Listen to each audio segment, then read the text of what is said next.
একটা সময় কলা গাছকে শুধুমাত্র আবর্জনা কিংবা গরু ছাগলের খাবার হিসেবেই দেখতো।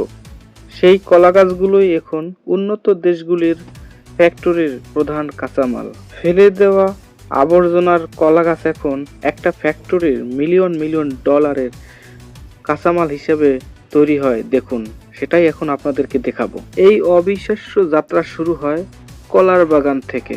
কলা কাটার পর কলা গাছগুলো যতটা সম্ভব ফ্যাক্টরিতে নিয়ে আসা হয়, দ্রুত নিয়ে আসা হয়, কারণ ফেলে রাখলে গাছের ভিতর যে ফাইবারগুলো আছে সেগুলো পচে নষ্ট হয়ে যায়।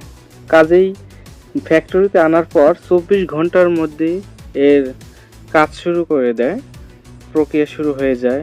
প্রথমে মেশিনের সাহায্যে কিংবা হাতের দ্বারা লম্বা ফালি ফালি করে কাটা হয়। কলা গাছের মধ্যে অনেক ফাইবার থাকে বা আঁশ যাকে বলে। এই যে দেখুন কিভাবে করে আঁশগুলো বের করছে। কলা গাছের ভিতর যে পানিগুলো আছে সেগুলো মেশিনের মাধ্যমে চাপ দিয়ে বের করে তারপর আঁশগুলো বের করে। আর এইগুলো দিয়েই পরিষ্কার করলেই সুতো তৈরি হয়। আঁশগুলো ছাড়ানোর পর ভালোভাবে এটাকে প্রসেসিং করে। দেখুন কিভাবে করতেছে। আর এগুলো আগে হাতের দ্বারা করলে অনেক সময় লাগতো, এখন মেশিনের সাহায্যে করতেছে। কত সিস্টেম আবিষ্কার হয়েছে দিনে দিনে। আর এই আঁশ ছাড়ানোর পর এগুলো ভালোভাবে ধুয়ে পরিষ্কার করে রোদে শুকা দেওয়া হয়।